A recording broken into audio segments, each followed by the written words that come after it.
Şu günler paýtagy Taşabatda öýsüz öwzarsyz pişikleri zäherlemek we olary ýok etmek işleri gaýtadan güýçlendi. Adatlyk radiosynyň bu barada maglumat berýän habarçysy muňa Aşgabat şäheriniň ýaşaýyş jaý we jemaat hyzmatlarynyň täze müdiriniň wezipä girişmeginiň sebäp bolandygyny aýdýar. Ýatlasak şäheriň ýaşaýyş jaý we jemaat hyzmatlarynyň başlygynyň tutsak edilendigi we onuň sürüjüsiniň soraw edilenden soňra ölendigi barada Adatlyk we Garaşsyz neşirler geçen aýyň ahirinde habar beripdiler. Habarçymyzyň maglumatlaryna görä pişikleri zäherlemek işleri geçen hepde paýtagtyň merkezi etrapçalarynyň tas ählisinde, hususan da Parahat we Howdan A, B we etrapçalarynda şeýle-de Görogly köçesiniň uğrunda güýçlenip başlandy. Bu işleri esasan jemaat hojalygy edaralarynyň işgärleri, şol sanda köçe süpürjüler amal edýärler. Olar zäherlenen et önümlerine, kalbasalara awy sepip, olary pişikleriň barýan yerlerine, suw goýup berilmeýän aryklara zyňýarlar. Şäherde itler tas ýok diýen ýaly sebäbi olaryň tas ählisini zäherläp ýok etdiler. Pişikler gaty az.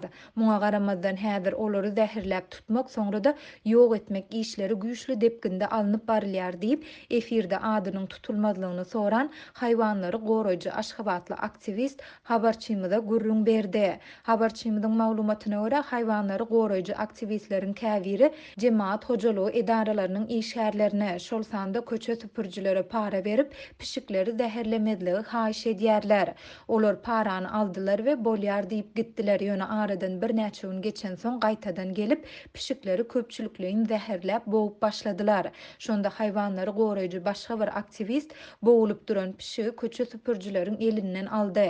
Pişik gaçyp gitdi. Ýöne köçe süpürjüleri aktivisti süwse bilen urdular diýip efirde adynyň tutulmazlygyny soran yerli ýaşaýjy şaýat bolan ýagdaýlaryna gurrun berdi. Habarçymyz Aşgabatyň çetki etraplarynda bolsa eýeli we eýesiz itleriň zäherlenip ýa-da tutulup öldürilýändigini habar berýär.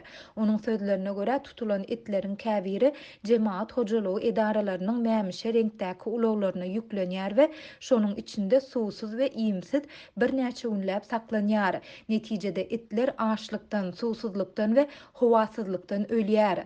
Arasa tohumly itler angara alınıp gidilýär. Bu ýerde itleri haýwanlary goraýjy aktivistlere bir kanun satýarlar. Bu ýerdäki işgärler itleriň her biri üçin 350 manat talap edýärler diýip haýwanlary goraýjy aktivist aýtdy. Adatlyk baýdylanlar barada Aşgabat şäheriniň ýaşaýyş jaý we jemaat hyzmatlary müdirliginden goşmaça maglumat alyp bilmedi. Türkmenistanda eýeli we eýesiz it pişikleri zäherläp tutup ýok etmek işleri azyndan 5 ýyl bäri dowam edýär. Bu çäre bayramçylyk seneleriniň we halkara çäreleriniň öňü sirasynda wagtal hassa güýçlendirilýär. Bu çäräniň arasynda türkmen mediasy prezident Gurbanguly Berdimuhammedow we onuň käbir maşgala agzalaryny öý haýwanlarynyň howandary hökmünde görkezýär. Prezidentiň ogly Serdar Berdimuhammedow has ozal halkara türkmen alaway itleri assosiasiýasynyň başlyklygyna beýlenipdi. Şeýle-de Berdimuhammedow özüni alaway itleriniň bilermeni hökmünde görkezýär. Döwlet başlykdyny alaway itleri hakda kitap ýazýar. Olara goşgy başlaýar we aýdym aýdýar. Ýurdun medeniýet prezidentiň Türkmen alawaý atly kitabynyň halkyň durmuşynda we ykbalynda möhüm rol oýnaýandygyny öňe sürýär. Soňky bir ýyldan hem az wagtyň dowamında paýtagtda alaway itine ýadygärlik açyldy. İtleriň gözellik bätleşigi, Türkmen alawaýynyň bayramçylygy şeýle hem itler üçin medal we Türkmen edermen alawaý ady döredildi.